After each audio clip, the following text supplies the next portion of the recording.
देखो पहला question, an electron enters the magnetic field, an electron enters the magnetic field perpendicularly as shown in the figure, tell the direction of force. तो जब भी आपको magnetic effects of electric current के अंदर force की direction पूछी गई है, बिना सोचे समझे आपने लिख कर आना है that it is stated through और found through Fleming's left hand rule.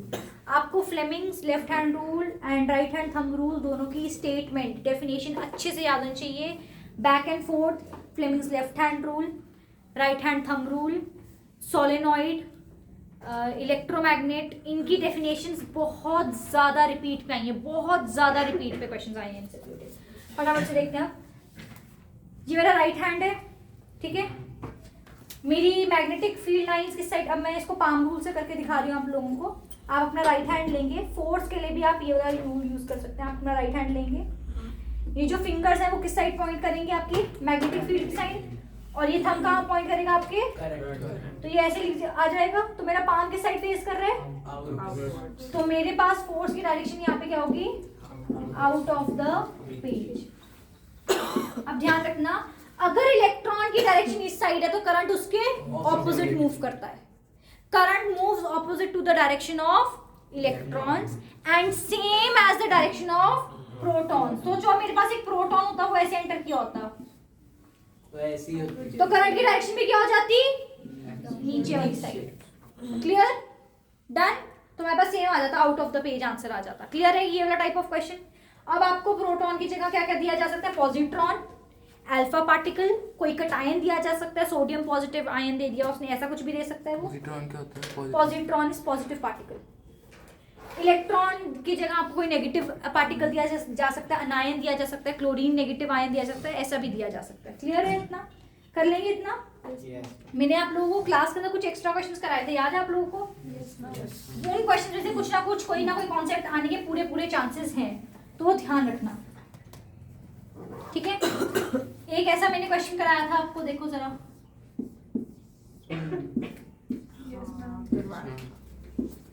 मेरे पास एक्स वाई कंडक्टर है, इसमें एक लूप के पास रखा गया उसको, ठीक है. करंट अगर दोनों में सेम डायरेक्शन में जा रहा है तो ये इसके पास में जाएगा, एक्स वाई किससे दूर जाएगा, पास में जाएगा. अगर करंट जो है सेम डायरेक्शन में, देखो इधर भी ऊपर जा रहा है, इधर भी ऊपर जा रहा है, तो ये क्या होगा, अट्रैक्ट होगा, it will be displaced towards the loop ABCD. आई बात समझ, कोई दिक्कत. बट अगर ऐसा होता कि यहाँ पर करंट ऐसे घूम रहा होता, उल्टा घूम रहा होता, और यहाँ पर डायरेक्शन जो होती वो ऐसे होती, तो क्या करता, रिपेल करता, it would have moved away from the conductor, from the loop. हाँ जी, sin थीटा के अंदर ये क्या होता है, लेंथ करवा रही हूँ मैं वो सब क्वेश्चन. और एक ना क्वेश्चन था जिसमें बार मैग्नेट को फ्रीली सस्पेंड किया था, मैं वो करवाऊंगी अभी, रुक जाओ, अभी वो सब करवाऊंगी, रुक जाओ अभी थोड़ी देर. ठीक है, क्लियर है इतना. एक ना आपको ना डायग्राम आपकी ना एनसीईआरटी में बनाया हुआ है, ये जरा देखो फटाफट से.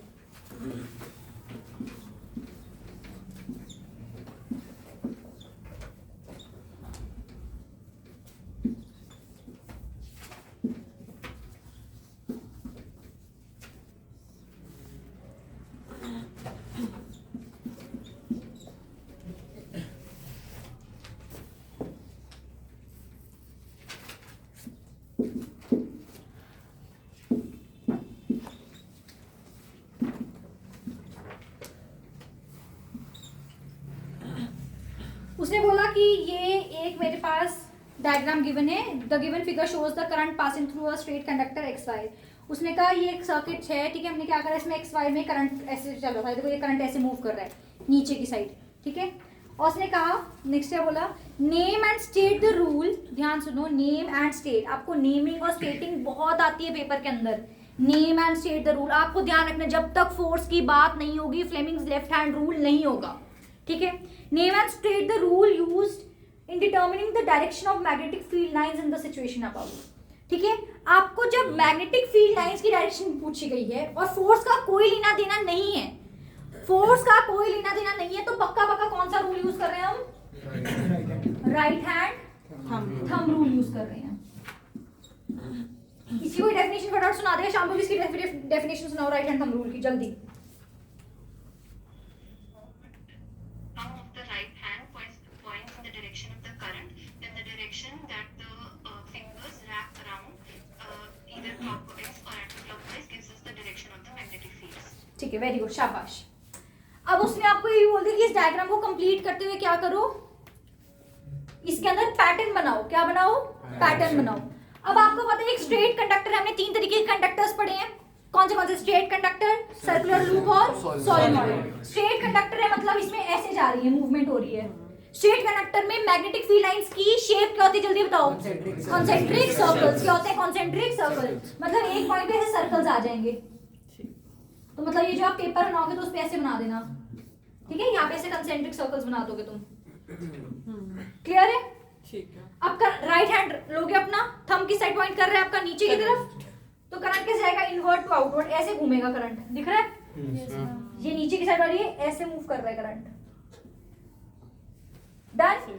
तो ऐसे जाएगा मतलब ये ऊपर की साइड एरो होंगे, ये एरोस नीचे की साइड, और ये आपको कंप्लीट करने में पेपर में आता है। बहुत इंपॉर्टेंट क्वेश्चन है। क्लियर है? ठीक है। अब इसको ही रट्टा नहीं मारना है। हो सकता है तुम्हें पेपर के अंदर ये जो बैटरी है वो उल्टी कर दे, बैटरी उल्टी हो जाएगी तो करंट ऐसे मूव करने लग जाएगा, तो ये ऐसे मूव करने लग जाएगा। उस टाइम पे ये एरोस ऊपर हो जाएंगे, ये वाले नीचे हो जाएंगे। क्लियर है? हमने रियोस्टेट है वो क्यों बनाया उसे? अगर कोई काम नहीं होता उसको फिगर में गिवन है तो क्यों बनाते हैं? रेजिस्टर होता है बच्चे, रेजिस्टर के बिना कोई सर्किट के अंदर कोई काम नहीं हो सकता है। चाहिए होगा रेजिस्टर तो हम लोगों को, सर्किट का पार्ट है। आगे चले अब हम लोग, ठीक है? ठीक है। यूनिफॉर्म मैग्नेटिक फील्ड किसमें होती है जल्दी बताओ? किसमें होती है? यूनिफॉर्म मैग्नेटिक फील्ड किसमें होती है? इसका कहने का मतलब ये है कि सोलेनॉइड के किसी भी पॉइंट पे, मैंने एक सोलेनॉइड बनाई, सोलेनॉइड के किसी भी पॉइंट पे मैं मैग्नेटिक फील्ड देख लूं वो बिल्कुल सेम आएगी, चाहे वो मैं टुवर्ड्स एंड देखूं चाहे वो सेंटर में देखूं, बट वो सोलेनॉइड के अंदर होनी चाहिए, सोलेनॉइड के बाहर नहीं। सोलेनॉइड के अंदर यूनिफॉर्म मैग्नेटिक फील्ड होती है। तो यूनिफॉर्म मैग्नेटिक फील्ड लाइन को रिप्रेजेंट कैसे करते हैं? Through parallel line, through parallel line. अंदर सोलेनॉइड तो बाहर मैग्नेट जैसा बिहेव नहीं करता। बाहर मैग्नेट जैसा इलेक्ट्रोमैग्नेट हो सकता है वो, बाहर मैग्नेट लिखो। इलेक्ट्रोमैग्नेट मैग्नेट के अंदर भी लिखो। तो मैग्नेटिक फील्ड जनरेशन के लिए वो बोल सकते हैं आप, उसमें भी मैग्नेटिक फील्ड लाइंस जनरेट हो रही हैं उसके आसपास, उसमें भी मैग्नेटिक फील्ड लाइंस जनरेट हो रही हैं, ठीक है? बट वैसे वो इलेक्ट्रोमैग्नेट है क्योंकि वो इलेक्ट्रिसिटी के थ्रू मैग्नेटिक फील्ड अपने आसपास जनरेट कर, बिहेव उसके जैसा करता। हाँ बिहेव उसके जैसा कर सकता है। चलो आगे बात करते हैं, ठीक है? मेरे पास एक ये मैग्नेटिक फील्ड है, लाइंस है, मुझे इसके अंदर एक इलेक्ट्रॉन, प्रोटॉन, कोई भी पार्टिकल एंटर कराना है सच दैट मेरे पास फोर्स जो है वो मैक्सिमम हो, सच दैट जो फोर्स है वो मैक्सिमम हो। आई रिपीट, मुझे मैक्सिमम फोर्स चाहिए, इसमें कोई इलेक्ट्रॉन, प्रोटॉन, कुछ भी स्पीशीज ऐड करनी है, तो मैग्नेटिक फील्ड में कैसे घुसाऊं मैं उसे? परपेंडिकुलर। कैसे करूंगी? तो जब भी कोई इलेक्ट्रॉन, प्रोटॉन, न्यूट्रॉन, कुछ भी कोई स्पीशीज एंटर कर रही है इस मैग्नेटिक फील्ड के अंदर परपेंडिकुलरली, तो उसके पास फोर्स क्या है? मैक्सिमम है। क्या है? मैक्सिमम। तो मिनिमम कब होगा? जब वो पैरेलल ही ऐड कर जाएगी। सोचो ये मेरे पास मैग्नेटिक फील्ड लाइंस है और इसमें मेरे पास इलेक्ट्रॉन जो है वो पैरेलल जो है मैंने एंटर कराया, ऐसे ऐड करा दिया तो फोर्स जो है वो 0 हो जाएगा। क्या हो जाएगा? 0। ठीक है जी।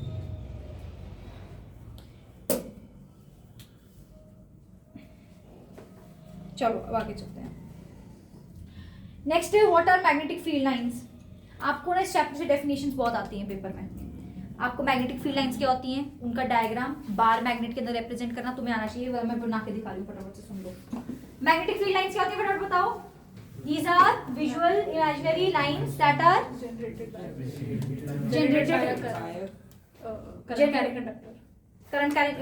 near a magnet, ठीक है? हाँ, कंडक्टर भी हो सकता है।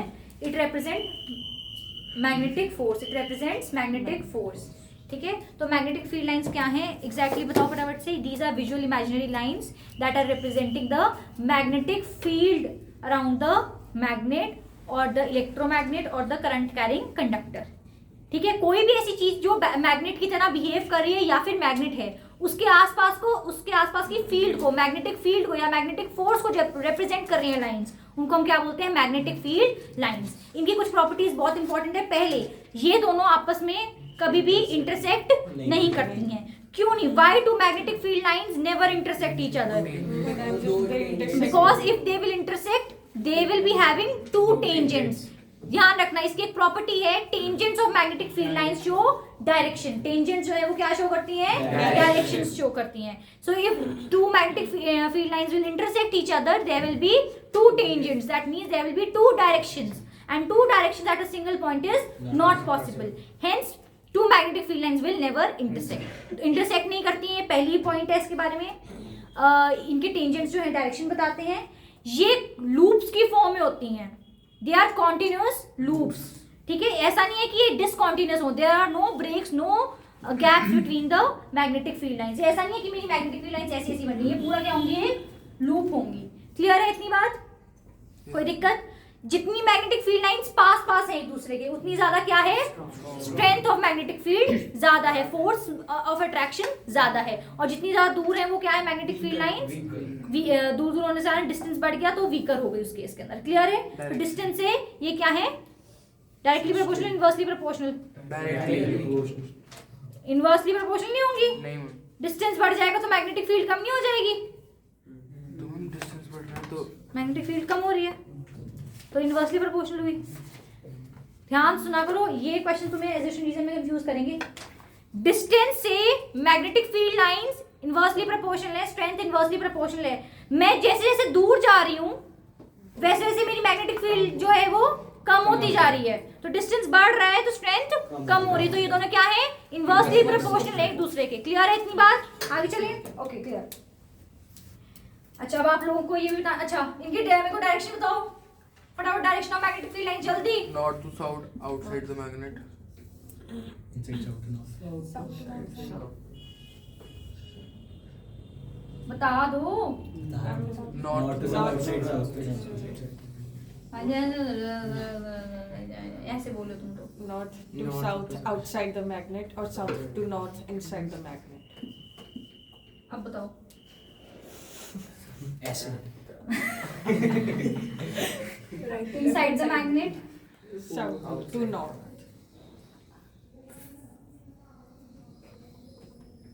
ठीक बनाई मैंने?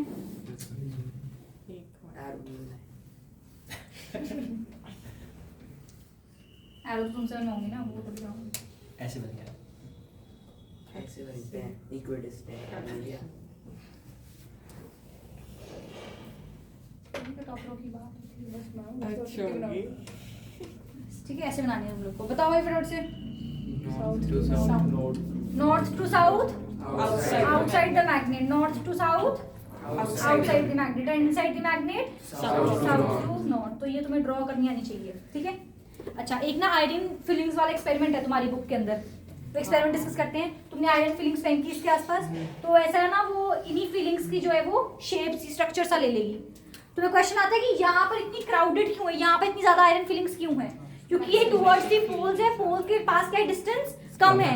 मैग्नेटिक फील्ड लाइन से बीच में डिस्टेंस क्योंकि कम है तो मैग्नेटिक फोर्स, मैग्नेटिक फील्ड जो है वो ज्यादा है, इसलिए ज्यादा आयरन फिलिंग्स जो है वहां पर अट्रैक्टेड है। क्लियर है ये वाली बात? Yes. आयरन फिलिंग्स वाला क्वेश्चन लिख लोगे अगर आएगा पेपर में तो। क्लियर। चलो, ये भी हो गया, ये भी हो गया। तुम्हें सारा क्वेश्चन क्या क्लोजनेस से रिलेटेड सब कुछ हम लोगों ने बात कर ली है। Never intersect pattern. अब बात कर लेते हैं एक बार सोलेनॉइड की भी जरा। कर ले बात जरा। Yes.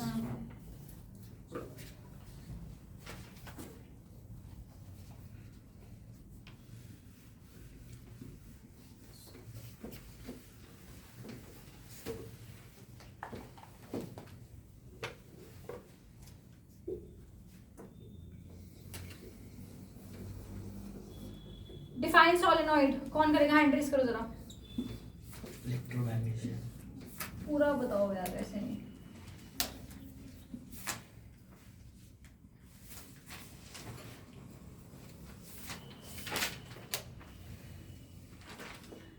किसी को नहीं आता है?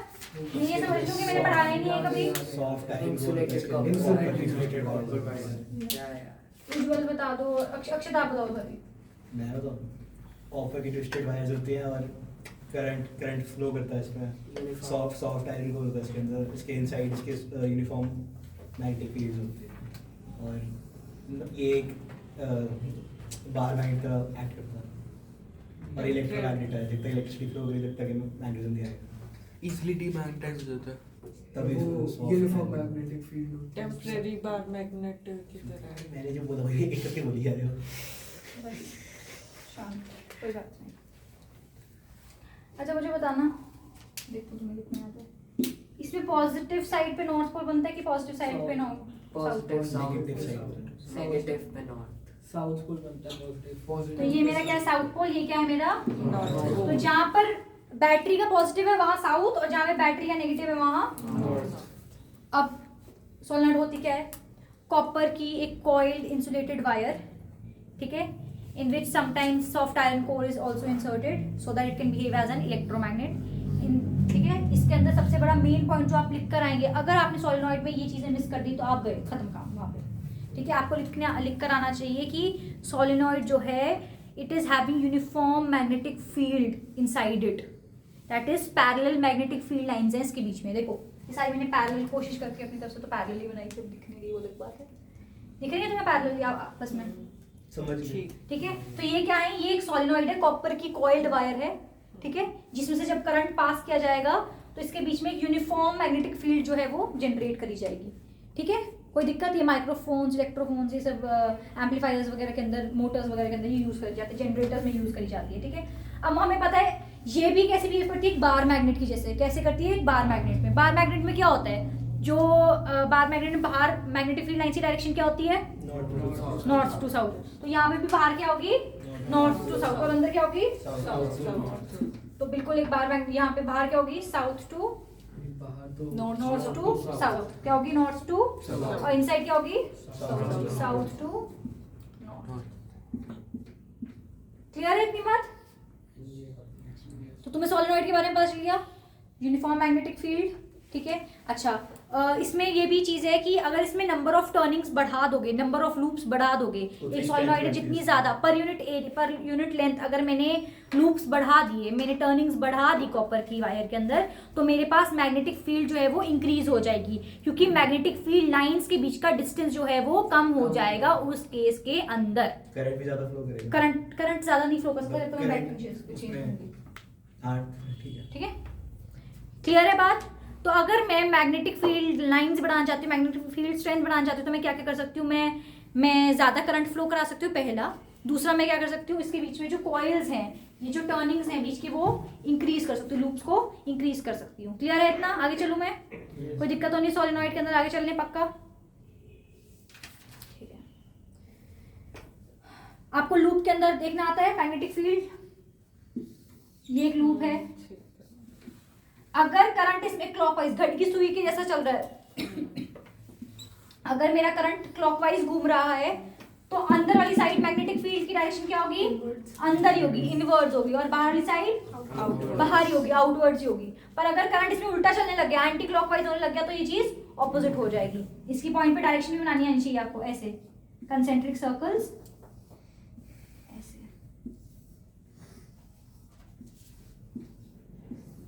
ठीक है।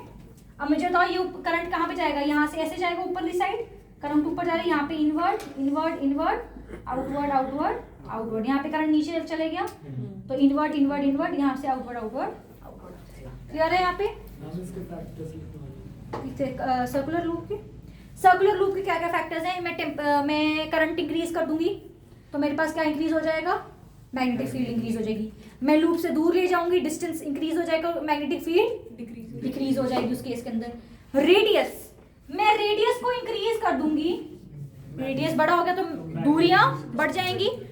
रेडियस इंक्रीज मतलब डिस्टेंस इंक्रीज, डिस्टेंस इंक्रीज मतलब मैग्नेटिक फील्ड डिक्रीज। तो मेरे पास हाँ जी बोलिए। सेंटर में स्ट्रेट क्यों होती है? स्ट्रेट नहीं होती, वो मुझे लग रहा है देखने में, क्योंकि ये बहुत क्या बड़ी है। लिखते क्या उसको? स्ट्रेट नहीं बोलेंगे इसको, लिखेंगे कंसेंट्रिक सर्कल्स ही बोल रहे हैं इसको भी। ऐसे तो क्वेश्चन में आया था ये बीच में स्ट्रेट क्यों दिखती, क्या बोलेंगे उसको? तो हम बोलेंगे it is not exactly straight because the loops are in concentric form, so they appear to be straight at one single point. वो अपीयर कर रहे हैं सिर्फ, वो स्ट्रेट नहीं है, वो अपीयर करते हैं सिर्फ, क्योंकि जब इसको आप ऐसे ऐसे ऐसे बड़ा बनाओगे तो ये पूरा एक सर्कल का ही पार्ट बन जाएगा। ठीक है, ठीक है। जैसे जैसे रेडियस इंक्रीज होता है, तो सोचो 2 सेंटीमीटर का रेडियस है और 2 मीटर का रेडियस है, 2 सेंटीमीटर एंड 2 मीटर 2 रेडियस हैं लूप्स के, तो किस में ज़्यादा मैग्नेटिक फील्ड होगी? 2 सेंटीमीटर वाले में, क्योंकि उसमें मैग्नेटिक फील्ड लाइंस जो आएंगी वो they will be closer to each other. Clear है इतना?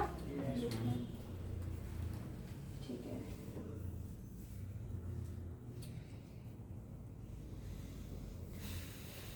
एक तुम्हें और ऐसा क्वेश्चन आया हुआ है, देखना जरा। एक तुम्हें एक एनसीईआरटी के डायग्राम से रिलेटेड क्वेश्चन आता है तुम लोग को, इसमें बहुत मैग्नेटिक फील्ड वाले क्वेश्चंस जो होते हैं, या फिर ये मैग्नेटिज्म वाले चैप्टर से आपको डायग्राम, जो भी छोटे छोटे डायग्राम्स बने हैं ना, वहाँ पर कोई कंपास वाला बना हुआ है, किसी में स्टार्टिंग में आयरन फिलिंग्स वाला बना हुआ है, बार मैग्नेट, उससे रिलेट करके क्वेश्चन पेपर में डाल देते हैं। वो मुझे लगता है वो तुम्हें कंफ्यूज कर देंगे उस चीज़ से। फटाफट देखना, ये तुम्हारी एनसीईआरटी में बना हुआ डायग्राम जरा।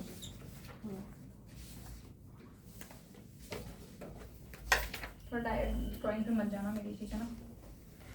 यहाँ पे ऐसे कंपास बना हुआ है तुम्हारा, डिफ्लेक्शन वाला हो गया।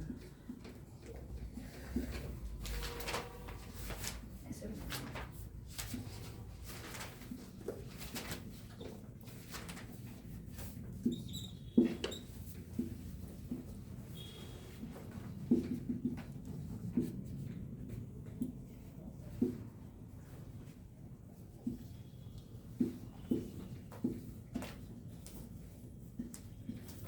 ऐसे गिवन है।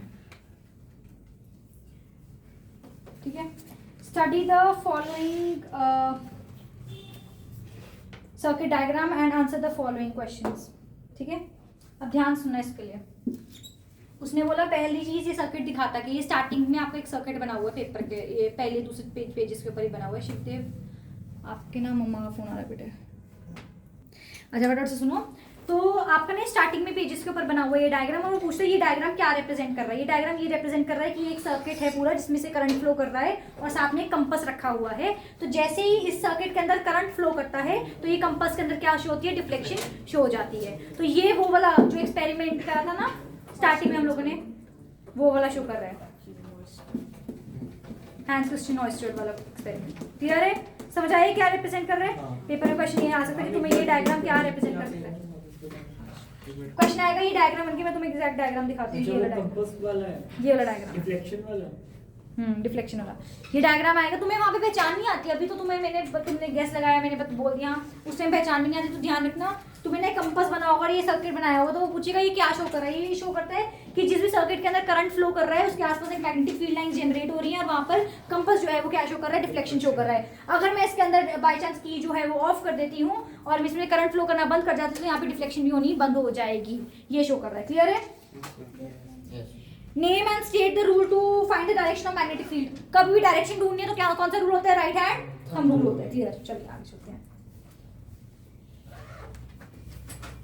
बार मैग्नेट में मैग्नेटिक फील्ड लाइन की डायरेक्शन देखनी आती है, जो मैंने अभी बनवाया था आप लोगों को। ठीक है, सोलेनॉइड के अंदर आती है बनानी, जो मैंने अभी डायग्राम बनाया था बोर्ड के ऊपर। ठीक है, ठीक है, ठीक है, ठीक है, ठीक है, ठीक है। बार बार फैक्टर्स आ रहे हैं पेपर के अंदर, किन किन फैक्टर्स के ऊपर डिपेंड करता है? वही है, करंट बढ़ा दो, किसी में रेडियस इंक्रीज डिक्रीज कर दो, किसी में टर्निंग्स इंक्रीज डिक्रीज कर दो, किसी में डिस्टेंस का काम होता है। वही सेम फैक्टर्स रिपीट पे आ रहे हैं। ठीक है, क्लियर क्लियर क्लियर? कोई दिक्कत यहाँ तक? ठीक है।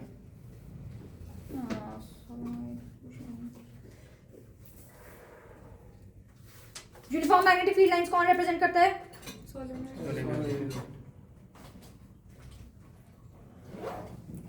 Name the device used to magnetize a piece of magnetic material. Name the device used to magnetize a piece of magnetic material. Solenoid. क्या है उसको? क्या कहते हैं उस डिवाइस को? क्या बोलते हैं? Solenoid, electromagnet. पूछ रही हूँ मैं, क्या बोलते हैं? सिर्फ सोलेनॉइड? सोलेनॉइड पक्का? सिर्फ सोलेनॉइड? इलेक्ट्रोमैग्नेट? देखो मैं आपको एग्जैक्ट बताती हूँ, इलेक्ट्रोमैग्नेट लिख दिया तो ठीक है बिल्कुल। सोलेनॉइड में लिखना करंट कैरिंग सोलेनॉइड। क्योंकि ये एक लूप होल है कि अगर मैंने वहां पे करंट फ्लो ही नहीं करवा दी सोलेनॉइड में से, तो वो सिर्फ एक कॉपर की कॉइल्ड वायर है मेरे लिए। तो आपके आंसर की में क्या लिखा हुआ है? Current carrying solenoid. क्या लिखा है? Current carrying solenoid. इलेक्ट्रोमैग्नेट दूसरा, या फिर परमानेंट मैग्नेट। मैं परमानेंट मैग्नेट के आसपास भी अगर एक दूसरी मैग्नेट लेकर आती हूँ, करंट कैरिंग लूप लेकर आती हूँ, तो उसकी मैग्नेटिक प्रॉपर्टी जो है वो इंक्रीज हो जाएगी, वहीं पर डेवलप हो जाएगी। ध्यान रखना, फिर से सुनो। इलेक्ट्रोमैग्नेट और सोलेनॉइड का तुम्हें पता है, सोलेनॉइड अगर करंट कैरिंग है तो वो एक इलेक्ट्रोमैग्नेट की तरह बिहेव करेगी। इलेक्ट्रोमैग्नेट तो वैसे ही किसी चीज को मैग्नेटाइज कर सकता है, बट एक परमानेंट मैग्नेट के अंदर भी ये प्रॉपर्टी होती है कि उसके आसपास अगर कोई मैं सॉफ्ट आयरन कोर ले आऊं, कोई ऐसा मैग्नेटाइजेबल मटेरियल ले आऊं, तो वो क्या हो जाएगा? मैग्नेटाइज हो जाएगा कुछ टाइम के लिए। क्लियर है? समझ आई कहानी? तो ये डिवाइस क्या क्या हो सकता है? इलेक्ट्रोमैग्नेट, करंट कैरिंग सोलेनॉइड, ठीक है, और एक परमानेंट मैग्नेट भी हो सकती है। चलो ठीक है। क्वेश्चन क्या था? Name the device which can be used to magnetize the soft iron core या फिर any material.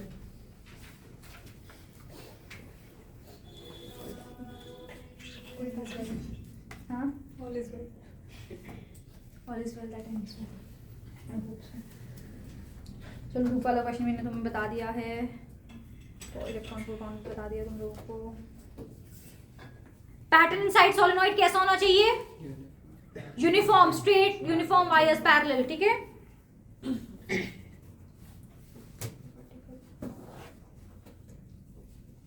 एसी डीसी बताना है एक बार तुम्हें, हाउस होल्ड सर्किट बताना है एक बार तुम्हें। अच्छा ठीक है, एक बार और वाला क्वेश्चन सुनो फटाफट से, छेती छेती सुन लो। तुम्हें कोई दिक्कत तो नहीं आ रही? बस मेरे को 10 से 12 मिनट और दे दो, मैं फटाफट करवा दूँ तुम लोगों को, ठीक है।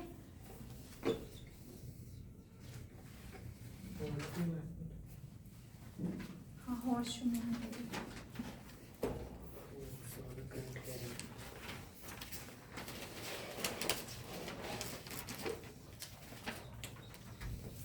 बिल्कुल भी मेरी ड्राइंग में कोई नहीं जाएगा, तुमसे अच्छी है मेरी। पहले से तो बेटर हो गया।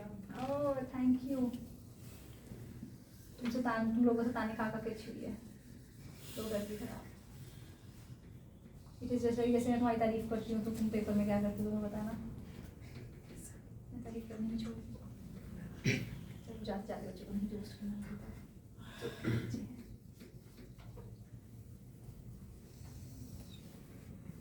ईशा का फोन आ रहा है, काम कौन है? पीछे बहन नहीं, कौन है? क्लासमेट है, दोस्त है।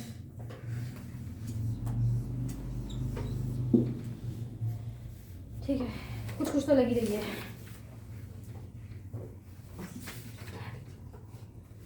क्या हो गया? क्या प्रॉब्लम आ रही है?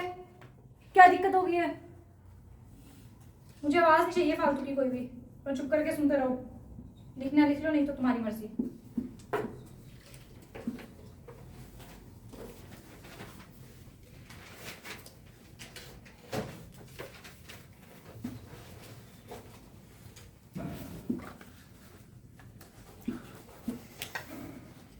सुन लो भाई सारे से।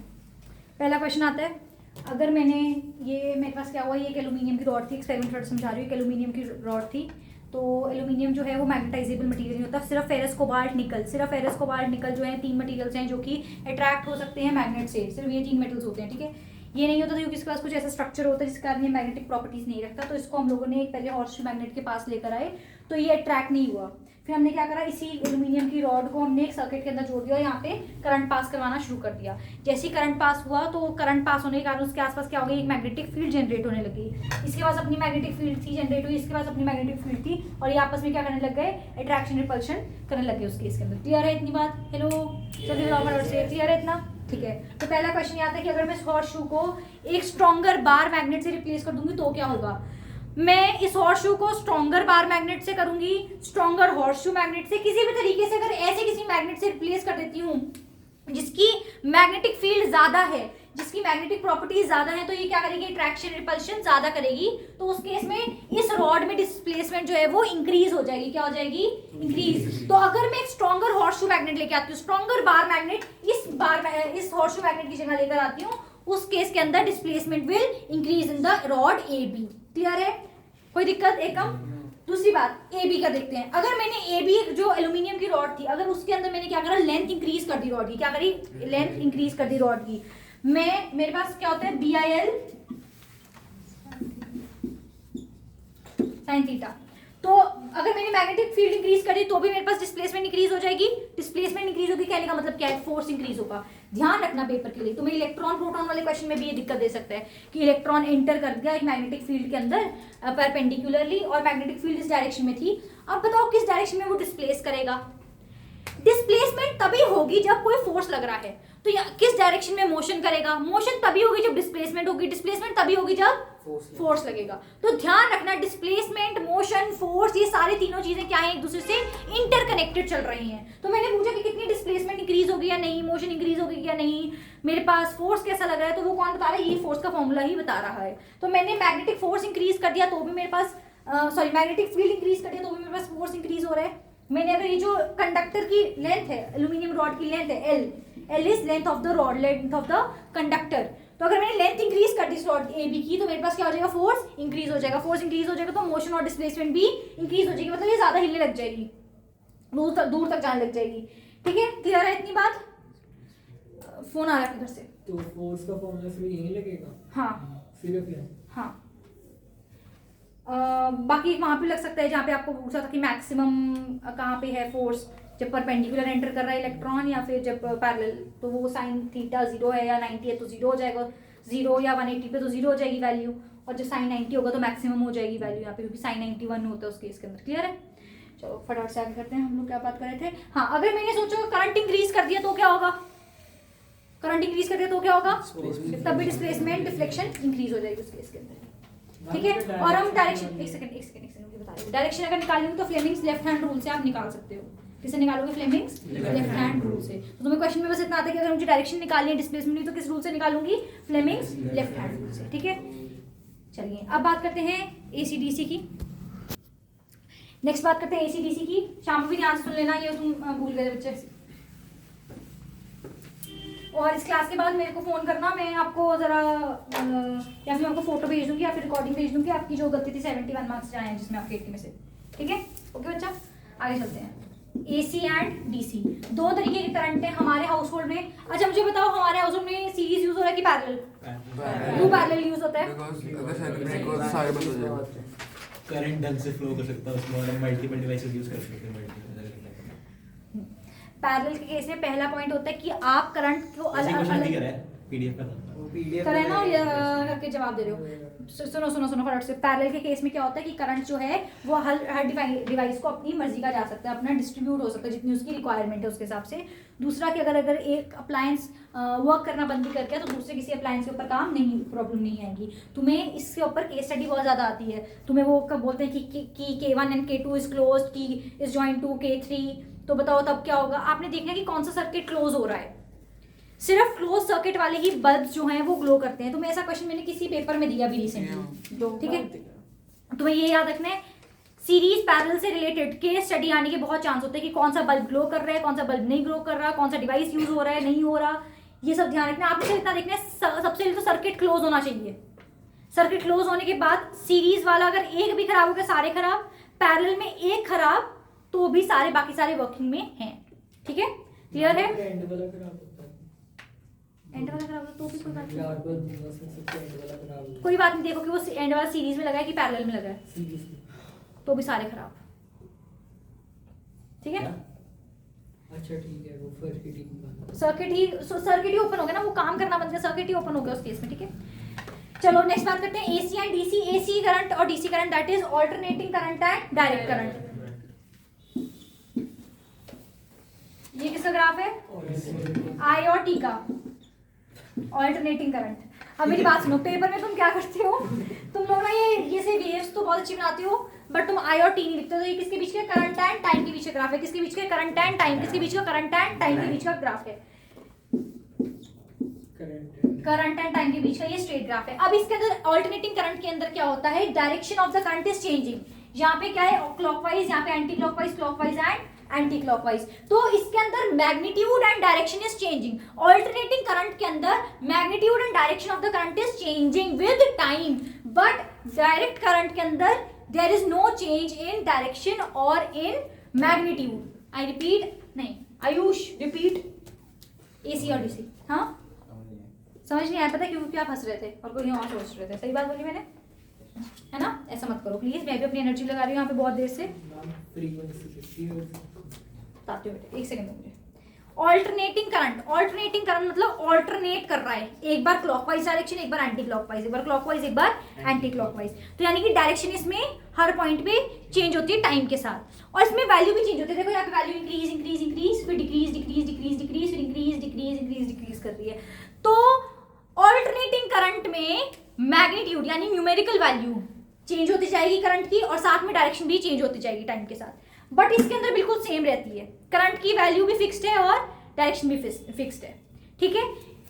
डायरेक्ट करंट यूज होता है हमारी सेल्स में, हमारी बैटरी में। अब आप देख लो हमारे टीवी का रिमोट जो है वो एक फिक्स्ड, आपने साइज देखे होंगे, टीवी का रिमोट जो है वो बीपी की मशीन वाले रिमोट नहीं यूज होते हैं, और वही सेल्स जो सॉरी जो सेल्स हमारे टीवी के रिमोट में लग रहे हैं वही सेल्स हमारी बीपी की मशीन में नहीं लगते, और वही सेल्स हमारी घड़ी के अंदर नहीं होते हैं। तो हमारे पास डिफरेंट साइजेस हैं क्योंकि उसमें डिफरेंट करंट की वैल्यूज हैं कि वो इतना ही करंट ले सकती हैं, ठीक है। कोई दिक्कत? एसी करंट हमारे हाउस होल्ड्स में आता है, क्यों? क्वेश्चन आता है एसी करंट हमारे हाउस होल्ड्स में क्यों यूज हो रहा है, या फिर कौन सा करंट यूज हो रहा है और क्यों। ऑल्टरनेटिंग करंट जो है हमारे घरों के अंदर, हमारे हाउस होल्ड सर्किट्स में यूज होता है। इसका सिंपल रीजन ये है क्योंकि ये इसकी ट्रांसमिशन लॉन्गर डिस्टेंसेस के लिए ईजियर होती है। Its transmission over longer distances is easier because power loss in this case is lesser. इसमें ट्रांसमिशन लॉन्गर डिस्टेंसेस पे इजियर हो जाती है क्योंकि पावर लॉस कम होती है इस केस के अंदर। सेल्स बैटरीज में क्या है कि फिक्स्ड पावर है उनके पास, तो जो नहीं यूज हुई वो वेस्ट हो गई। अगर कम डाली आप लोगों ने तो भी प्रॉब्लम है, वो सर्किट ही काम नहीं करेगा आपका। क्लियर है? एसी डीसी के अंदर एसी यूज होता है हमारे हाउस होल्ड सर्किट्स में, और हमारे हाउस होल्ड में 50 हर्ट्ज की फ्रीक्वेंसी आती है। Frequency of 50 hertz is there in our household circuits. कौन से कितने हर्ट्ज की होती है? 50 हर्ट्ज। इतना क्लियर है एसी डीसी? अब बात करते हैं हम लोग हाउस होल्ड सर्किट्स के अंदर वायरिंग्स की। इसके ऊपर भी क्वेश्चन आया किस तरह की वायरिंग सिस्टम होता है। एक बार डायग्राम भी देख लेना जो मैंने आपको भेजा था, मैंने बनाकर जो आपको दिया था, वो भी आसान है, वो कर सकते हो। हमारे पास 3 तरीके की वायर्स हैं। सबसे पहली होती है लाइव वायर जो कि होती है रेड कलर की। हमारे हाउस होल्ड सर्किट में पहली तरीके की वायर कौन सी होती है? Live wire. Live wire is of red colour and it has potential difference of 220 volt. कितना पोटेंशियल डिफरेंस है? 220 वोल्ट। और इसके अंदर करंट इज एक्चुअली फ्लोइंग, तो रेड वाली वायर में करंट एक्चुअली फ्लो कर रहा है।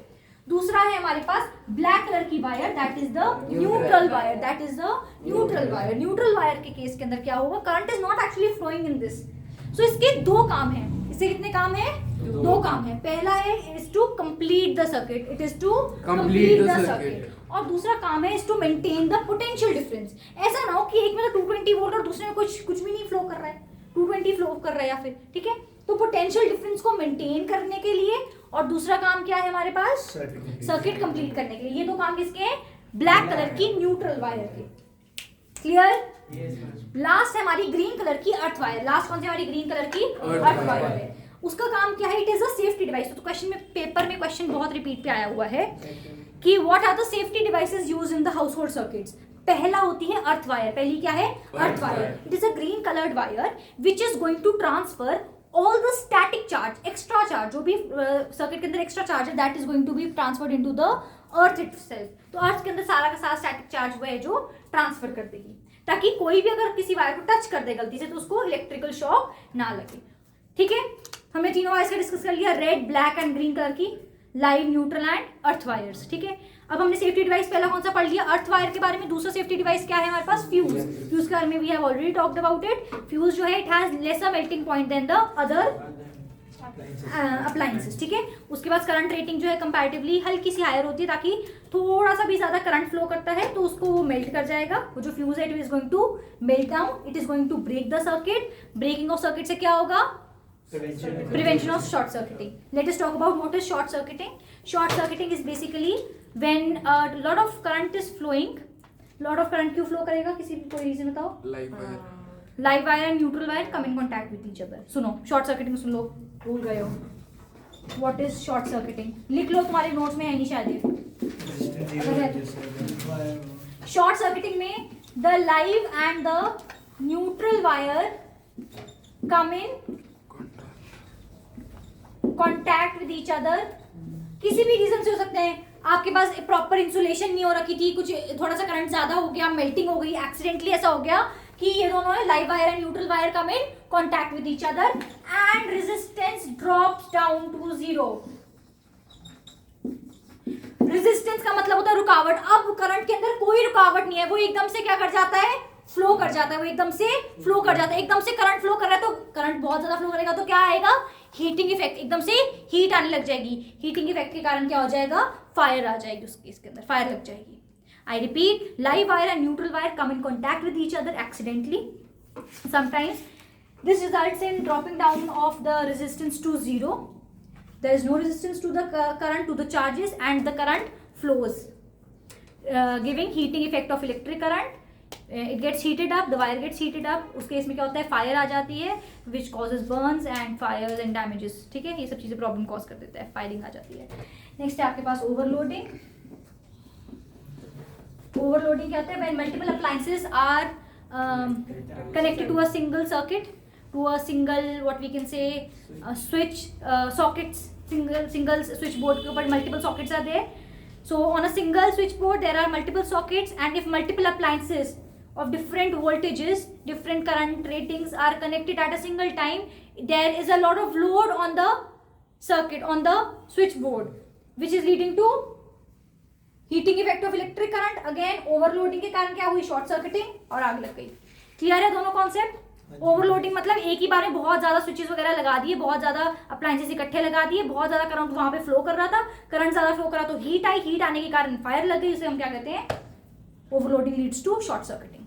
ठीक है, इनको प्रिवेंट कैसे करा जाता है, फ्यूज लगा दो बीच में, फ्यूज लगाने से क्या होगा, सर्किट ब्रेक हो जाएगा। अगर थोड़ा सा भी करंट ज्यादा हुआ, हल्की सी भी हीट आई तो सर्किट ब्रेक कर जाएगा।